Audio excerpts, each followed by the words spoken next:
ಹಿಂದುಳಿದ ಜಿಲ್ಲೆ ಯಾದಗಿರಿ ಈಗ ಮತ್ತೊಂದು ಕುಖ್ಯಾತಿಗೆ ಒಳಗಾಗ್ತಾ ಇದೆ. ಗರ್ಭಪಾತ ಹೆಚ್ಚುತ್ತಾ ಇರೋ ಬಗ್ಗೆ ಪದೇ ಪದೇ ದೂರುಗಳಿದ್ರೂ ಕೂಡ ಈ ಬಗ್ಗೆ ತಜ್ಞರ ಸಮಿತಿ ತನಿಖೆ ಕೈಗೊಂಡಿತು. ಈಗ ತನಿಖಾ ವರದಿ ಸರ್ಕಾರಕ್ಕೆ ಸಲ್ಲಿಕೆಯಾಗಿದ್ದು ಅದರಲ್ಲಿ ಕೆಲ ಆಘಾತಕಾರಿ ಅಂಕಿಅಂಶಗಳು ಬಯಲಾಗಿದೆ. ಗರ್ಭಗಳ ನಾಪತ್ತೆ, ಭ್ರೂಣ ಹತ್ಯೆ ಪ್ರಕರಣ ಹೆಚ್ಚಳ ಆರೋಪ, ಕುಸಿದ ಲಿಂಗಾನುಪಾತ, ತೇಪೆ ಹಚ್ಚಿದ್ರ ಯಾದಗಿರಿ ಡಿಎಚ್ಒ. ಯಾದಗಿರಿ ಭ್ರೂಣಲಿಂಗ ಹತ್ಯೆ, ಗರ್ಭಗಳ ನಾಪತ್ತೆ ಆರೋಪ ಸಾಕಷ್ಟು ಸದ್ದು ಮಾಡಿತ್ತು. ಈ ಹಿಂದಿನ ಆರೋಗ್ಯ ಸಚಿವ ದಿನೇಶ್ ಗುಂಡೂರಾವ್ ರಾಜ್ಯ ಮಟ್ಟದ ಬಹುಶಿಸ್ತೀಯ ಸಮಿತಿ ರಚಿಸಿದ್ರು. ಕಳೆದ ಏಪ್ರಿಲ್ 6ರಿಂದ 10ರವರೆಗೆ ಯಾದಗಿರಿ ಜಿಲ್ಲೆಗೆ 5 ದಿನಗಳ ಭೇಟಿ ಕೈಗೊಂಡಿದ್ದ ತಜ್ಞರ ಸಮಿತಿ 74 ಪುಟದ ತನಿಖಾ ವರದಿಯನ್ನ ಸರ್ಕಾರಕ್ಕೆ ಸಲ್ಲಿಸಿದೆ. ಸ್ಫೋಟಕ ವಿಚಾರಗಳು ಬಯಲಾಗಿದೆ. ಜಿಲ್ಲೆಯಲ್ಲಿ ಕಳೆದ 5 ವರ್ಷಗಳಲ್ಲಿ 53,595 ಮಹಿಳೆಯರು ಗರ್ಭಧರಿಸಿದ್ರು.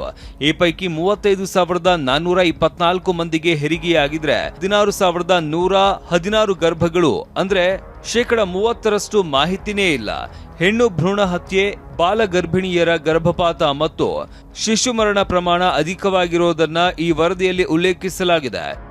ಆದರೆ ಜಿಲ್ಲೆಯಲ್ಲಿ ಹೆಣ್ಣು ಭ್ರೂಣ ಹತ್ಯೆ ನಡೆದಿಲ್ಲ ಅಂತಿದ್ದಾರೆ ಜಿಲ್ಲಾ ಆರೋಗ್ಯಾಧಿಕಾರಿ. ARC ರಿಜಿಸ್ಟ್ರೇಷನ್ಗೆ ಮತ್ತು ಡೆಲಿವರಿ ಎಂಟ್ರಿಗೆ ಸ್ವಲ್ಪ ವ್ಯತ್ಯಾಸ ಕಂಡು ಬರ್ತದೆ. ಅದನ್ನು ಮಕ್ಕಳ ರಿಜಿಸ್ಟ್ರೇಷನ್ ಮಾಡೋಂಥ ಸಂದರ್ಭದಲ್ಲಿ ಅದು ಸರಿ ಹೋಗ್ತದೆ ಅಂತ, ಅದಕ್ಕಾಗಿ ಯಾವುದೇ ಒಂದು ನಾಪತ್ತೆ ಆಗ್ತಾ ಇದೆ ಅಂತಕ್ಕಂಥದ್ದು ಸುಳ್ಳು. ಅದಕ್ಕೆ ಯಾವುದೇ ಆಧಾರ ಇಲ್ಲ. ಇಡೀ ರಾಜ್ಯದ ಸ್ಟೇಟ್ದೇ ನೋಡಿದ್ರೆ ಎವರೇಜು ಅಬಾರ್ಷನ್ ರೇಟ್ ನೋಡಿದಾಗ ರಾಜ್ಯದ 4.6 ಇದೆ, ನಮ್ಮ ಯಾದಗಿರಿ ಜಿಲ್ಲೆದು 2.76 ಇದೆ. ಅಂದರೆ ರಾಜ್ಯ ಮಟ್ಟದಕ್ಕಿಂತಲೂ ನಮ್ಮದು ಅಬಾರ್ಷನ್ ರೇಟ್ ಕಡಿಮೆ ಇದೆ. ಗರ್ಭಧರಿಸಿದ 12 ವಾರಗಳ ಬಳಿಕ ಸ್ಕ್ಯಾನಿಂಗ್ ಸೆಂಟರ್ಗಳಿಗೆ ಹಣ ಕೊಟ್ಟು ಭ್ರೂಣಲಿಂಗ ಪತ್ತೆ ಪರೀಕ್ಷಿಸುತ್ತಾರೆ.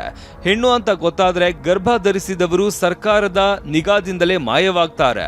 ಗರ್ಭ ಧರಿಸಿದಾಗ ಕೊಟ್ಟ ನೋಂದಣಿ ಪುಸ್ತಕವನ್ನ ಸುಟ್ಟು ಹಾಕಿರುವ ಆರೋಪ ಇದೆ. ಗರ್ಭಪಾತ ಮಾತ್ರೆ ಬಳಕೆ ವ್ಯಾಪಕವಾಗಿದೆ.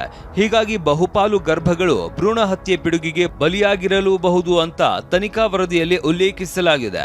ಜಿಲ್ಲೆಯಲ್ಲಿ 33.2% ಮಹಿಳೆಯರಿಗೆ 18 ವರ್ಷ ತುಂಬುವ ಮುಂಚೆನೇ ವಿವಾಹವಾಗಿದ್ದು, ಗರ್ಭಧಾರಣೆಗಳ ಸಂಖ್ಯೆ ವರ್ಷದಿಂದ ವರ್ಷಕ್ಕೆ ಏರಿದೆ. ಅಲ್ಲದೆ ಅವಿವಾಹಿತ ಗರ್ಭಪಾತದ ಬಗ್ಗೆ ಪೋಷಕರು ಮಾಹಿತಿ ಕೊಡ್ತಾ ಇಲ್ಲ ಅನ್ನೋದು ಕೂಡ ವರದಿಯಾಗಿದೆ. ಸಂಶಯ ಪಡ್ತಕ್ಕಂಥ ವಿಷಯ ಅಲ್ಲ ಇದು. ಗರ್ಭಪಾತ ಆಗ್ತಕ್ಕಂಥದ್ದು ಸಹಜ ಪ್ರಕ್ರಿಯೆ. ಮಿಸ್ಡ್ ಅಬಾರ್ಷನ್ ಆಗ್ತಾವೆ, ಸ್ಪಾಂಟೇನಿಯಸ್ ಅಬಾರ್ಷನ್ ಆಗ್ತಾವೆ, ವೈದ್ಯಕೀಯ ಕಾರಣದಿಂದ ಗರ್ಭಪಾತ ಆಗಿರ್ತಾವೆ. ಹೆಣ್ಣು ಭ್ರೂಣ ಪತ್ತೆ ಮಾಡಿ ಅಬಾರ್ಷನ್ ಮಾಡ್ತಾರೆ ಅಂತಕ್ಕಂಥದ್ದು ತಪ್ಪು ಅಂತ ನಾನು ಹೇಳಕ್ಕೆ ಇಷ್ಟಪಡ್ತೀನಿ. ವೈದ್ಯರ ಸಲಹೆ ಮೇರೆಗೆ ನಾನಾ ಕಾರಣಗಳಿಂದ ಗರ್ಭಪಾತ ಹೆಚ್ಚಾಗಿವೆ. ಜಿಲ್ಲೆಯಲ್ಲಿ ಯಾವುದೇ ರೀತಿ ಗರ್ಭಪಾತ ನಾಪತ್ತೆ ನಡೆದಿಲ್ಲ. ಇಡೀ ರಾಜ್ಯದಲ್ಲಿ 4.6% ಗರ್ಭಪಾತ ಪ್ರಮಾಣ ಇದ್ರೆ ಜಿಲ್ಲೆಯಲ್ಲಿ ಅದು 2.7% ಅಂತ ಡಿಎಚ್ಒ ಸಮರ್ಥಿಸಿಕೊಳ್ತಾ ಇದ್ದಾರೆ. ಅಮೀನ್ ಹೊಸೂರು, TV9 ಯಾದಗಿರಿ.